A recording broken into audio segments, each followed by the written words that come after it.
200 million years ago, nature brought forth the mountain range now known as the Hamersleys, 700 air miles north of Perth, capital of Western Australia. Deep gorges slash across the range, revealing rock stratas of many colours in the high cliff faces. Early pastoralists in search of grasslands and prospectors in search of gold may have known of the existence of the rich seams of blue asbestos exposed in the cliff faces. But not until a generation ago was any form of asbestos mining undertaken. In 1948, in the shadow of the Hamersley Range, a town was born.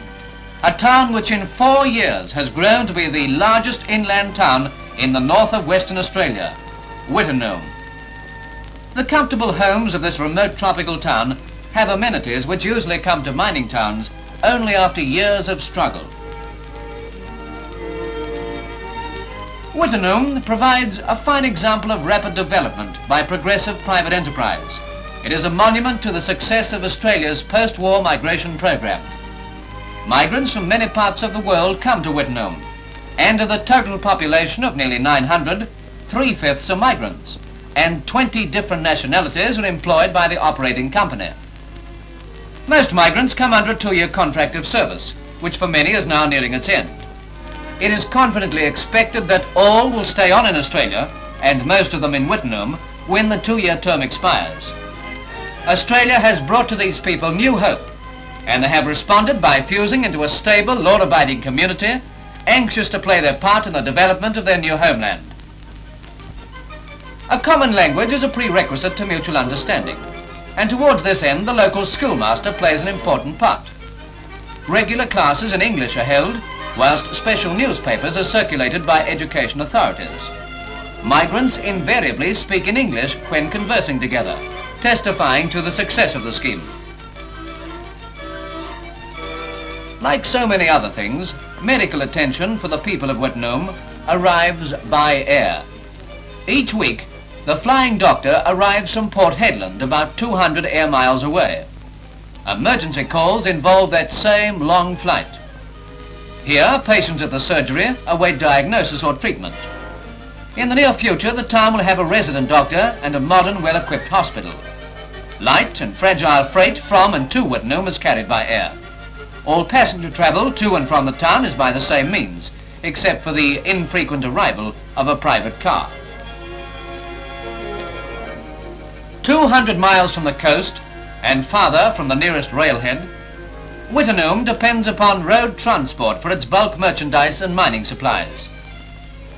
Travelling in convoy, road freighters average 5 trips fortnightly between the port and town, often spending many wearying and strenuous hours bogged down on roads made impassable by rain. Tireless drivers paid by the trip keep freight flowing from the port inland to maintain life in this remote community. Petrol, mining machinery and supplies, vegetables, fruit, eggs, groceries of all classes, wearing apparel, a miscellany of other commodities, and beer are piled high as the road freighters rumble on their way inland. Beer is indispensable to life in Wittenoom. For 6 months of the year, temperatures above 100 degrees are common, and from November to February, centuries are almost continuous. Heat continues long into the night.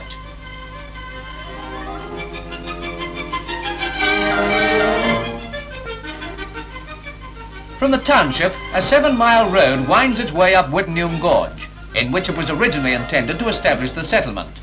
But when it was realized that a labor force more than treble the size of the first estimate was necessary for economic production, an alternate town site had to be found for a population dependent on a mine labor force of 350. Entrance to the mine is made from a bench hundreds of feet up the face of the cliff. The busy scene along the bench becomes even busier at change of shift.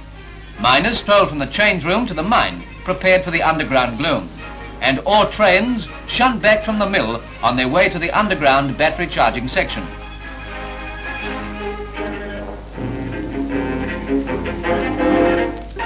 The darkness of underground is penetrated by faintly flickering lights as ore trains from different parts of the mine rattle over lightweight rails and head for the battery service section. With only half an hour to effect the change and get the locomotives back onto the job of hauling ore, change of shift means a busy time for battery servicemen. Locomotives are switched into separate bays. The battery case is removed and left standing on the inclined rails of a ramp. Batteries are changed, serviced and recharged every 7.5 hours. Fitted with a battery case that has been serviced and recharged since the end of the previous shift, engines are soon on their way back to their working places. Development work is accelerated by using a hydraulic jumbo mounted on a chassis equipped with wheels. Hollow steel drills to permit water cooling of the cutting edge and reduce the dust hazard quickly penetrate the rock. About 20 holes are drilled each round and the average advance per round is 5 feet. Air-operated loaders are driven into the broken rock, which is lifted by the bucket and discharged into oil trucks for removal from the mine. The drive section is 8 feet by 7 feet. The top 2 feet containing seams of blue asbestos from 1/10 of an inch to 2 inches. After boring, 2 firings are made. The first to remove the mullock, the second to obtain the upper 2 feet of valuable asbestos fibre. Stoping follows development. Miners bore 20 to 30 holes a shift, and as the stope advances, a regular pattern of pillars remain. Each stope, which is 44 inches high, has 2 working faces to permit alternation between boring and scraping. All material from stopes is classed as ore. Ore is removed from the stope by means of an electric scraper. Steel wire ropes with a braking strain of 100 to 110 tons move the scraper hoe forwards or backwards by a simple hand movement. The 3 feet wide hoe scrapes the ore into the crosscut and then pulls it forward to the chute. Scraping continues until all ore is cleaned out of the stope. From the chute, ore is loaded into trucks and transported along the drive out onto the bench and down to the bin at the mill to undergo treatment.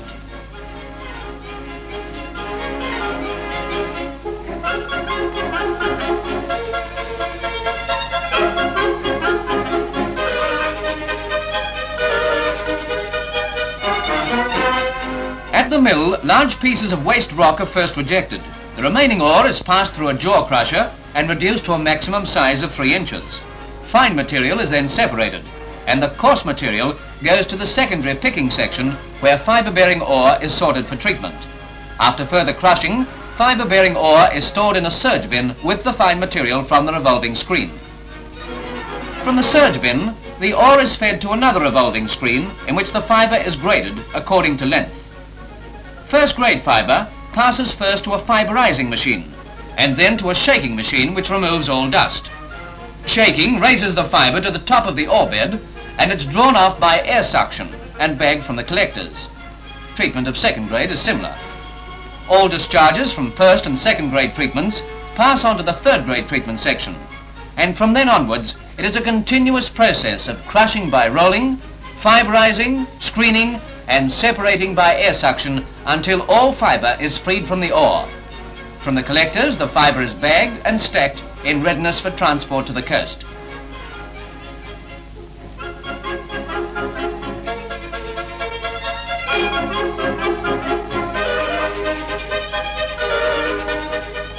Each year, 6,000 tonnes of refined fibre leave Australia's only blue asbestos field.